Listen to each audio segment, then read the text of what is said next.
इतना तो अब जानो, मानो प्रियतम मानो। प्राणेश, इस तरह हम अपना मन ठुकराइए। यह उम्र की योग साधना की नहीं है। समुद्रश्री, तुम जो भी बातें कर रही हो, ये सारे काम भोग तो नश्वर हैं। हमें इन सबको त्याग कर संयम मार्ग की ओर पढ़ने की तरफ ध्यान आकर्षित करना ही होगा। इसी में हम सबकी भलाई है। समुद्रश्री के सारे तर्क निरस्त हो गए। वह आगे कुछ भी नहीं बोल सके। अब पद्मश्री आगे आकर अपना पक्ष प्रस्तुत कर रही है। मुझे तो लग रहा है जरूर आपको किसी ने बहका दिया है, वरना भला कोई इतने विशाल वैभव को ठुकरा सकता है? नहीं नहीं, कदापि नहीं।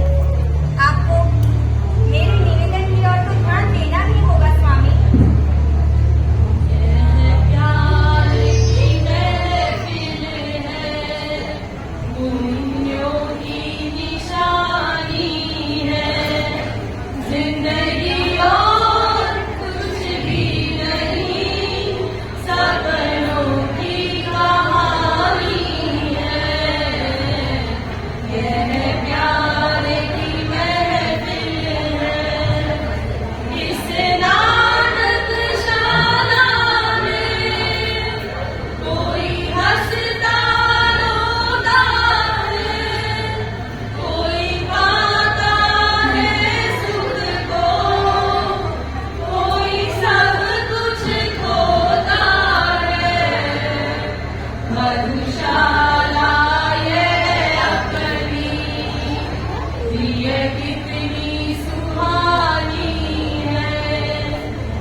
पद्मसेना, तुम कैसी बातें कर रही हो? ना ही तो मुझे किसी ने बहकाया है और ना ही मेरा पद भ्रमित हुआ है। हाँ, इतना जरूर है, इस समुद्र संसार को पार करने हेतु हमने यह जो मानव नौका रूपी तन पाया है, इसे भी यदि व्यर्थ जाने दिया तो फिर क्या, कुछ नहीं बचता। मैं तो तुमसे भी यही आग्रह करूंगा कि तुम भी चिंतन पूर्वक इस दिशा में अपने कदम बढ़ाओ, जो कि अत्यंत सुखद एवं हितकारी होगा। कुमार का सटीक उत्तर सुन पद्मश्री की भावधारा में आमूलचूल परिवर्तन हो गया। वह मौन साले अपने स्थान पर बैठ गई। एक क्षण के लिए चारों ओर गहन सन्नाटा छा गया। अब तीसरी वधू पद्मसेना साहस कर जंगों को समझाने आगे बढ़ रही है। प्राणा, पद्मश्री तो निरुत्तर हो गई है। इसका अर्थ यह नहीं है कि हम सब भी निरुत्तर हो गए थे। मुझे तो यह लगता है आपने यह चिंतन पूर्वक नहीं किया है। अगर आपने जरा सा भी चिंतन किया होता तो यह स्पष्ट हो जाता। यह उम्र त्याग और वैराग्य की नहीं है। इन क्षणों में कैसी हीरस चर्चा छेड़ दी है आपने? कभी आपने यह सोचा है?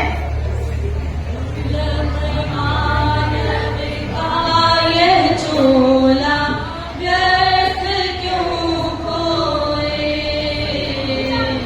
दुर्लभ मानव का ये चोला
संहार कर रही हूँ। आप इन प्राप्त सुखों को छोड़ के दीक्षा की भावना को तिलांज दे दें। अभी तो हमारे ऐशो आराम का दिन है। अगर आपकी इच्छा होगी तो वृद्धावस्था में हम जरूर धर्म कार्य करेंगे और आपकी सहमति होगी तो हम सब भी अपने साथ में दीक्षित हो जाएंगे। एक शायर ने भी कहा है, ऐश कर दुनिया में ऐ गालिब, ऐश कर दुनिया में ऐ गालिब, जिंदगानी से कहा, जिंदगानी से मिले तो यह नौजवानी से कहा। बोली भाभी, जरा सोचो, कीचड़ में फंसा हाथी जितना भी बाहर निकलने का प्रयत्न करता है वह उतना ही उसमें फंसता चला जाता है। और तुम जिस बुढ़ापे की बात कर रही हो, क्या कोई भी मुझे यह प्रमाण पत्र दे सकता है कि उसे बुढ़ापा आएगा कि नहीं? नहीं, कोई नहीं दे सकता। वृद्धावस्था के कारण बनी परवरता और शारीरिक दुर्बलता में व्यक्ति कुछ भी करने में असक्षम हो जाता है। अतः मैं तो तुमसे भी यही अनुरोध करूंगा, आध्यात्म के सागर में शाश्वत सुख के मोती पाने हेतु तुम भी इस मार्ग पर चलने को कटिबद्ध हो जाओ। जम्मू की सच्ची प्रेरणा पाकर पदम सेना की चित्त भूमि में वैराग्य के अंकुर फूट पड़े। वह बिना कुछ कहे अपने स्थान में बैठ गई। अब प्रियतमा कंचन सेना स्फूर्ति के साथ आगे बढ़कर अपनी विनम्र अभ्यर्थना द्वारा जम्मू को समझाने का पूर्ण प्रयास कर रही है। अब आ रही है कंचन सेना। प्राण प्यारी का प्रणाम स्वीकार करें प्राणेश्वर। प्राणेश, मैं भी जिस चर्चा को सुन रही थी उससे मेरा हृदय रो रहा है, मेरे प्राण तड़प रहे हैं। आज ही तो आपने अग्नि को साक्षी मानकर सब लोगों के बीच जीवन भर सुख दुख में साथ देने का वादा किया और आज ही उसे तोड़ने जा रहे हैं। आप हमारे तड़पते अरमानों को कुचलकर अपना गंतव्य पाना चाहते हैं क्या? जरा सोचिए, आपके बिना हम सबको क्या होगा? क्या आर्य सुधर्मा ने आपको ये नहीं बताया कि तीर्थंकर, चक्रवर्ती और अनेक राजा महाराजाओं ने शादी के बाद अपने पुत्रों को राज्य सौंपकर अंतिम वय में संन्यास लिया था? आपके लिए भी यही उचित है। मेरा आपसे हार्दिक निवेदन है, आप इस पर पुनः चिंतन करें और हम सबकी बुझते दिलों में नई रोशनी प्रदान करें। कंचन सेना, तुमने बड़ी वाकुशलता से अपना पक्ष रखा है, लेकिन चक्रित तीर्थंकर आदि के उदाहरण क्या उपयुक्त है? कदापि नहीं। तुमने मेरी भावना को नहीं समझा, जबकि मैंने तो शादी से पूर्व ही अपने सारे विचार तुम सबके सामने प्रस्तुत कर दिए थे। वैसे भी इस विषया शक्ति का कहीं पर कोई और नहीं, कोई छोड़ नहीं। इसे जो छोड़ देता है वही संयम मार्ग पर अनुगमन करने हेतु कटिबद्ध हो सकता है।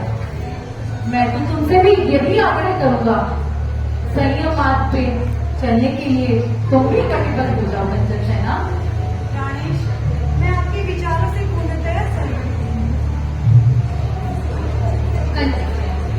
जम्मू का सही पथ और कठिन शैली कंचन सेना को वैराग में बना दिया। उसका मन शांत रस से सरोवर बन गया। कंचन सेना के बैठते ही नव सेना ने अत्यंत सावधानी बरतती हुई आ रही है। उसके मन में आत्मविश्वास है, मैं अवश्य स्वामी का मन जीत लूंगी। और वह आ रही है नव सेना।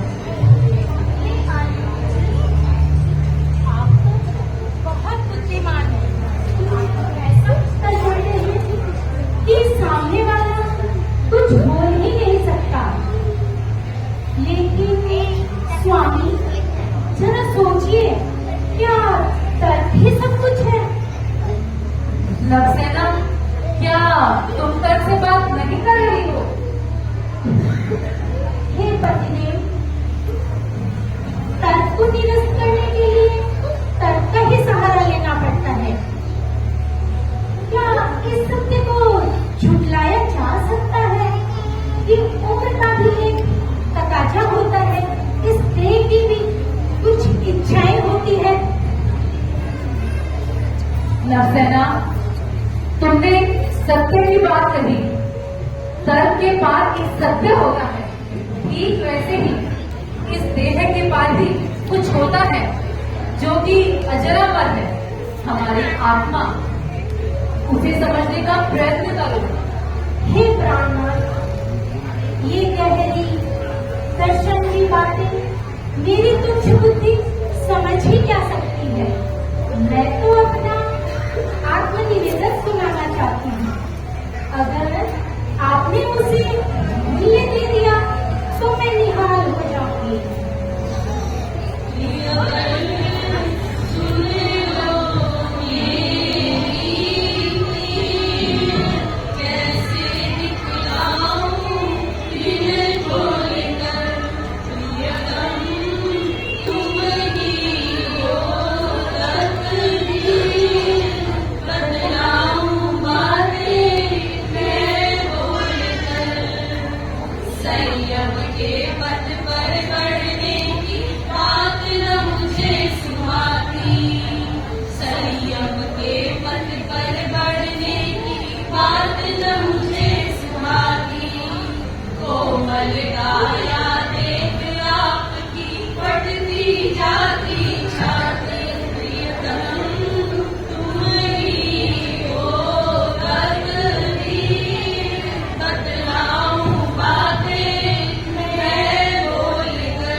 नवसेना, तुम किस साथ की बात कर रही हो?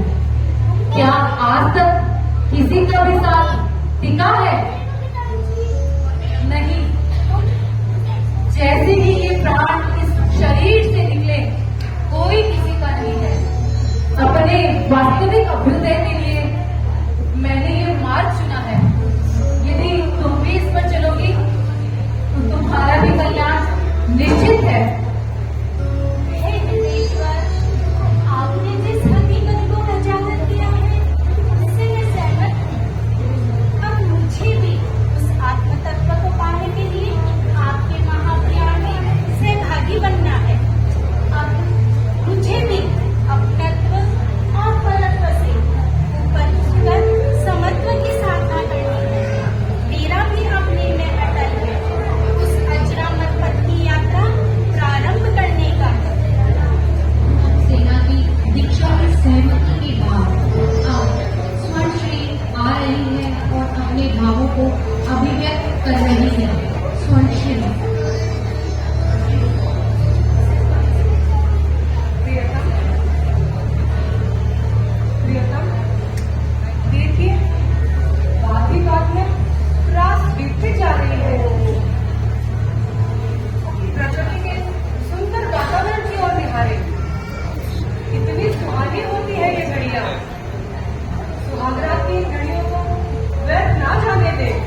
लेकिन मैंने साधु जीवन के सारे कष्ट और कठिनाइयों को जानने के बाद भी इस पथ पर बढ़ने का निर्णय लिया है।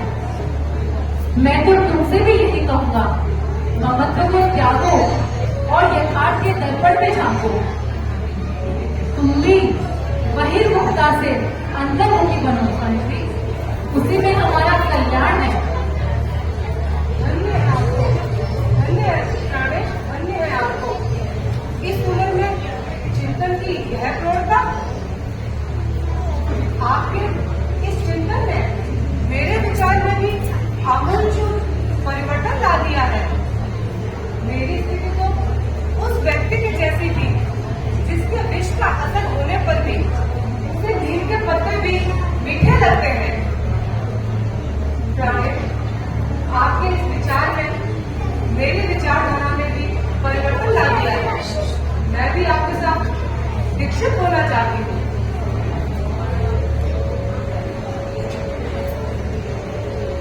स्वर्ण ने भी आत्मकल्याण के मार्ग पर प्रस्थान करने का निर्णय ले लिया। अब रूप का विशाल खजाना लिए अपने नाम को सार्थक करने वाली रूपश्री आ रही है। सुनिए रूपश्री के वार्तालाप।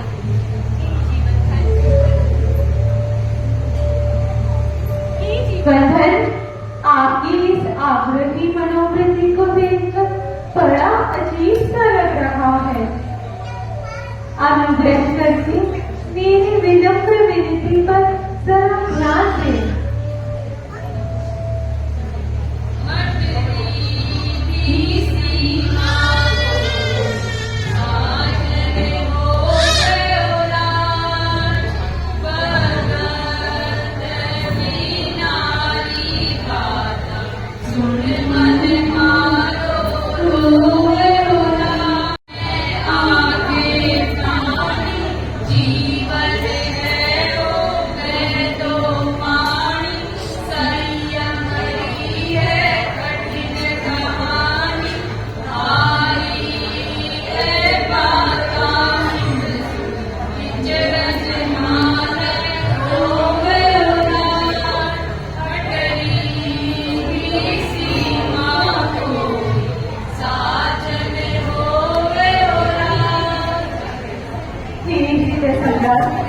मेरे मन की भावनाओं को समझिए, मेरे मन सागर की नजर से अरमानों की तूफान को समझिए। यारे पुत्र, अभी हम अपना घर त्याग दे, हमें मझदार में छोड़कर ना जाए। जब आप हाथ पकड़कर ले ही आए हैं तो हमसे क्यों घबरा रही? प्राणनाथ, जरा सोचे, आप सोचे तो सही, हम आठों का क्या हाल होगा? आपके बिना हमारा भविष्य अंधकार में बन जाएगा। रूपी, तुम यह क्यों सोच रही हो कि मेरे बिना तुम्हारा जीवन अंधकार में बन जाएगा? कदापि नहीं। अभी तो मैं तो अंधकार से प्रकाश की ओर तुम्हें ले जाना चाहता हूँ। और तुम जिस रूप यौवन का गर्व कर रही हो वह तो क्षण अपूर्व है। अध्यात्म के इस पद की पति का रूपी, तुम्हारा जीवन अत्यंत सुखद एवं हितकारी बनेगा। आपकी ज्ञान ने मेरे नेत्र खोल दिए हैं। आपकी अद्भुत कला ने मुझे बांध दिया है। आपकी परिपक्व चिंतन ने मुझे बदल दिया है। अब मुझे भी आप ही के साथ संयम रहकर भव सागर को करना है। जीवन मरण की अंतहीन परंपरा का अंत करना है। रूपी, मैं तुम्हारे इस निर्णय से परम आह्लादित हूँ और तुम्हारे निर्णय का समीचीन हृदय से स्वागत करता हूँ। बंधुओं, रूपश्री संयम के अभिमुख बने। अब जम्मू की सातों पत्नियों के निरुत्तर और विरक्त होने के बाद सबसे छोटी पत्नी जयश्री बची है। अब जयश्री विजय का वर्ण करने आ रही है। जयश्री, ये गाना सम्मोहन करने की विलक्षण शक्ति है और बात करने में तो आप बड़े ही माहिर हैं। बात ही बात में आपने मेरी सातों बहनों को ठग लिया, अपने अधीनस्थ कर लिया। हाँ, सचमुच खूब आपने अपनी प्रतिभा दिखाई है। पर प्राणा, मैं भी किसी से कम नहीं हूँ। मेरी अपनी अलग पहचान है, मेरी भी एक अलग हस्ती है। आपने इन सातों बहनों की एक भी बात नहीं मानी। मुझे इस बात से कोई पीड़ा शिकवा नहीं है। मैं तो आपकी श्री चरणों में बस इतना सा निवेदन करना है, मैं सबसे छोटी हूँ। वो छोटा तो अधिक प्रिय और लाडला होता है ना। मेरी बात पर गौर फरमाइए प्रभु, मेरी विनती पर गौर फरमाइए।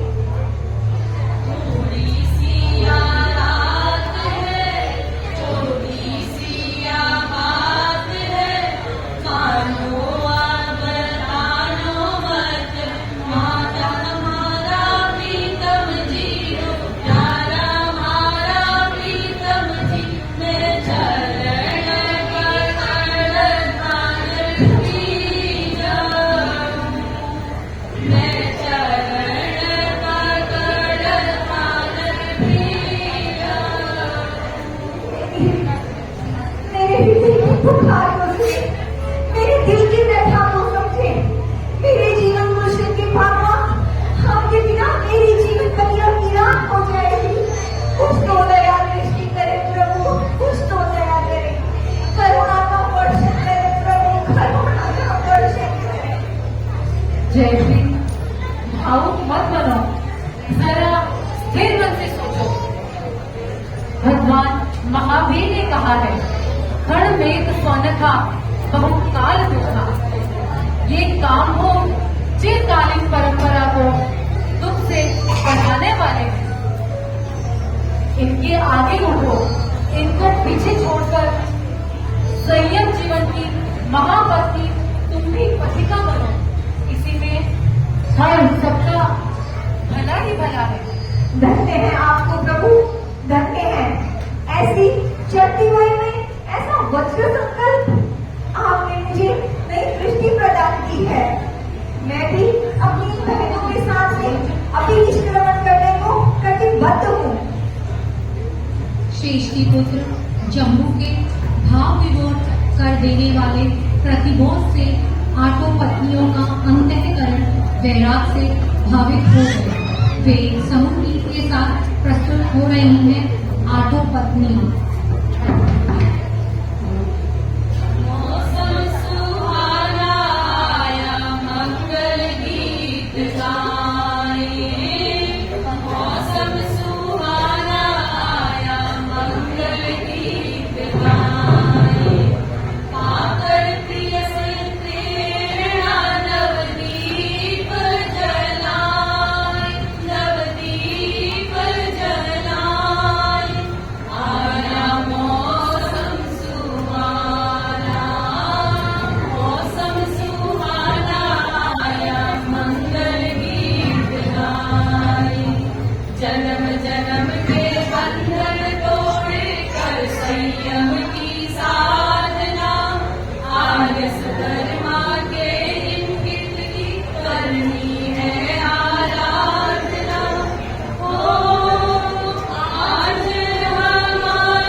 अभीष्ट निर्णय से मैं परम प्रसन्न हूँ। अब माता का आशीर्वाद ही हम सबके लिए आलम्बन होगा। हमें माता के पास चलना चाहिए। जम्बू आठों पत्नियों सहित माता के कक्ष में प्रवेश होकर माँ को प्रणाम कर रहा है।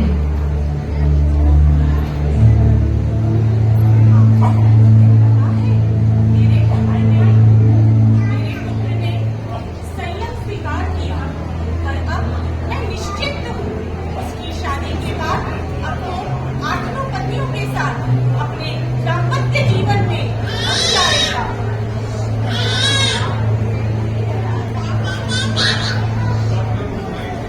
माता अपने पुत्र का प्रणाम स्वीकार करें।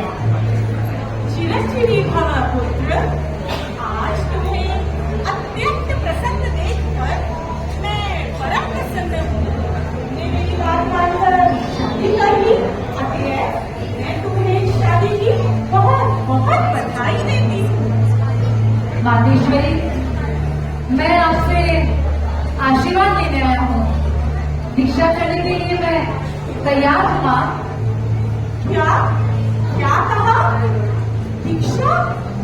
मैं तो अब तुम्हें नहीं रोक सकती, पर 8 पत्नियां तुम्हारे पीछे हैं। अब इनकी अनुमति अनिवार्य होगी। माँ, तुम्हारी 8 बहुओं की मैं अनुमति ले चुका हूँ और मैं भी दीक्षा के पट पर बैठने के लिए तैयार हूँ। क्या क्या कहा?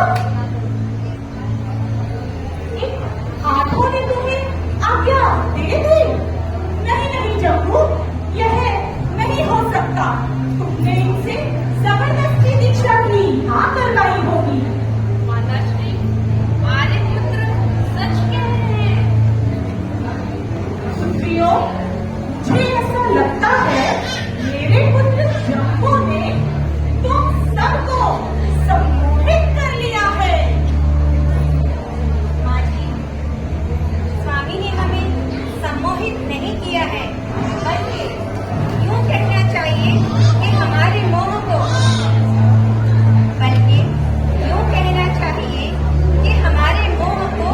भंग कर दिया है और हमें सतपथ का दर्शन दिया है। अब से ऋषभ दत्त का कक्ष में आगमन हो रहा है। जम्मू की माँ, ओ जम्मू की माँ, आज तो घर की रौनक ही बढ़ गई है। देखो, बहुओं के आते ही घर कैसे भरा भरा सा लग रहा है। इनके पाए की झनकार मेरी दर्दी को झनकित कर रही है। आज इनको अपने आंगन में देख मेरी पूरी जिंदगी में तो बाहर आ गई है। मेरी कुल ने तो घर को संगीतमय बना दिया है। सेठ जी, आप पता नहीं कौन सी दुनिया में रहते हैं। अब तो हमारा घर आकर पूरा सुना होने वाला है। जम्मू ने 8 रानियों के साथ दीक्षा लेने की तैयारी कर ली है। क्या कहा? दीक्षा? नहीं नहीं, ये नहीं हो सकता। मैं अपने सगे संबंधियों को क्या दिखाऊंगा? क्या इसीलिए उन्होंने अपनी कन्याएं मुझे सौंपी थी? पिताश्री, आपसे कोई बोल नहीं, हम सब स्वतः ही दुखी हो रही हैं और अपने परिवारजनों को हम सब स्वतः ही समझा देंगी। वीरांगना, तुम तो अपने पीहर वालों को समझा दोगी, लेकिन मेरे कुल का क्या होगा? मेरे बाद ये विशाल महल सुनसान रह जाएगा। क्या कोई दीपक जलाने वाला भी नहीं होगा? पिताजी, आप इस विशाल महल की चिंता क्यों कर रहे हैं? मनुष्य का बनाया हुआ हर एक मकान अंततः खंडर होता ही होता है। पुत्र, अगर तुम्हारा निर्णय इतना ही अटल है तो स्वयं ब्रह्मा जी भी तुम्हें नहीं रोक सकते। मैं तुम्हारे इस अटल निर्णय और वज्र संकल्प ने मेरी मनोभावना को बदल दिया है। अतः मैं भी तुम्हारे साथ दीक्षा लेना चाहती हूँ। माँ, मैं आपके इस निर्णय से अत्यंत प्रसन्न हूँ, लेकिन पिताजी, जम्मू, जब तुम पत्नियों से दीक्षित हो रहे हो और तुम्हारी माँ ने संयम लेने का साहस कर लिया है, तो मैं अकेला इस विशाल महल में क्या करूँगा? मैंने भी तुम सबके साथ दीक्षा लेने का निर्णय कर लिया है। अरे वाह, यह तो सोने में सुगंध वाली बात है। आपने वह निर्णय लेकर मेरे बहुत भारी बोझ को हल्का कर दिया है। चलिए हम सभी आर्य सुधर्मा के पास चलकर अभियर्चना करते हैं और हम परंपरा से मुक्त बनते हैं। चले सब संग में चले। जम्बू अपने पूरे परिवार के साथ ही नहीं वरन अपने सास ससुर चोराधिपति प्रभा के 500 साथियों सहित 527 व्यक्तियों ने एक साथ आर्य सुधर्मा से दीक्षा लेने का निर्णय लिया।